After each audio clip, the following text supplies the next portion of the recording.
Salut, bonjour à tous. Aujourd'hui, nous allons parler de visa travailleur. Comment avoir et qu'est-ce qu'il faut pour en avoir? Quels sont les documents que tu as besoin pour avoir le visa travailleur pour la Suède? Premièrement, il faut avoir le passeport valide. Si tu as le passeport, c'est déjà un pas de venir travailler ici en Suède. Deuxièmement, il faut avoir les diplômes. Tu as fait quelles études et tu veux travailler dans quel domaine ici en Suède? Et aussi, il faut traduire tes diplômes. Si tes diplômes sont en anglais, tu n'as pas besoin de traduction. Mais si tes diplômes sont en français, tu as besoin de traduire tes diplômes. Troisièmement, tu as besoin d'une lettre d'emploi. Tu ne peux pas obtenir le visa travailleur si tu n'as pas une lettre d'emploi. Et ton employeur doit déterminer combien d'heures tu vas travailler par semaine et combien tu vas gagner par mois. Si tu pars passer ton interview, tu n'as pas la lettre d'emploi avec toi, tu ne peux pas obtenir le visa travailleur. La quatrième condition, tu dois avoir le casier judiciaire.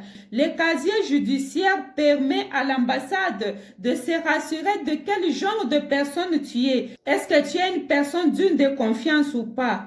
Il ne faut pas surtout oublier que ce soit visa visiteur, visa étudiant ou soit visa travailleur, tu auras besoin de casier judiciaire. La cinquième condition, tu dois avoir une lettre écrite par ton employeur dans ton pays. Il va mentionner de quel genre de travailleur tu étais, combien tu gagnais et combien d'années tu as travaillé avec lui et aussi il va signer. Ça va permettre à l'ambassade de savoir que non, tu as quand même des expériences. Une autre condition, tu dois parler l'anglais. C'est très nécessaire. Et si nous parlons le suédois, c'est le suédois qui domine. À l'école, au travail, au marché, dans la société, partout, nous parlons le suédois. Et si toi, tu ne connais pas le suédois et tu ne connais pas l'anglais, ça sera très difficile pour toi. Il est très important d'apprendre la langue anglaise avant d'immigrer en Suède. Dans notre temps d'aujourd'hui, si tu ne sais pas parler l'anglais, tu es un handicap. Parce que l'anglais va t'ouvrir beaucoup de portes.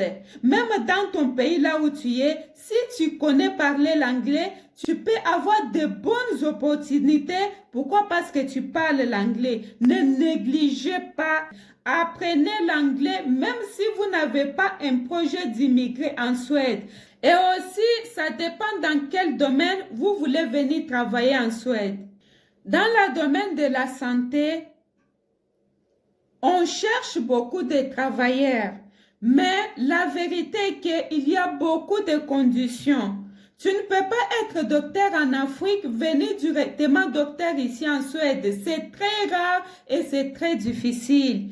Il y a des cours qu'il faut compléter. Et aussi, il y a des technologies ici avancées.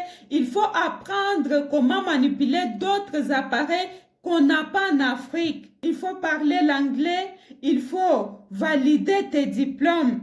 S'il y a des cours à compléter, il faut compléter. Ce n'est pas qu'ils veulent compliquer les choses, non, mais c'est la logique. Et vous pouvez valider vos diplômes.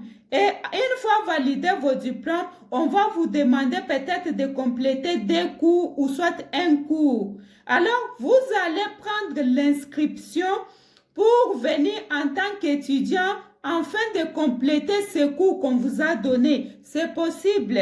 Il ne faut pas écouter les gens qui vous disent que nos diplômes africains ne sont pas considérés. Non.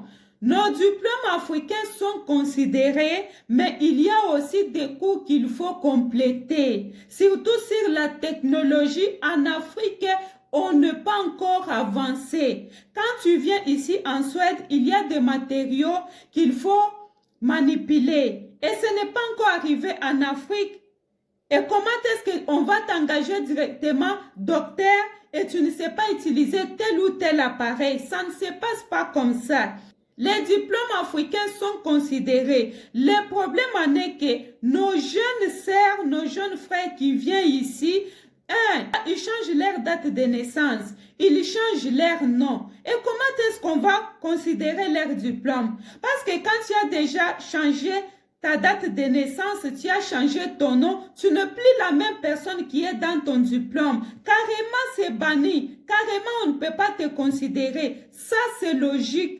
Mais c'est juste qu'il y a d'autres cours que nous, en Afrique, on n'a pas vu ça. Et on a besoin de revoir.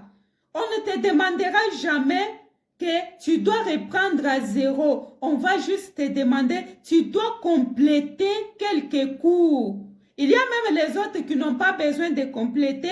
On peut te demander juste si tu dois faire les stages de 6 mois ou soit de 3 mois. C'est juste pour maîtriser leur système. On veut juste que vous puissiez vous intégrer dans leur pays, dans leurs entreprises, dans leurs organisations. Alors ne vous considérez pas comme des gens qu'on a rejetés, comme des gens qu'on a minimisés.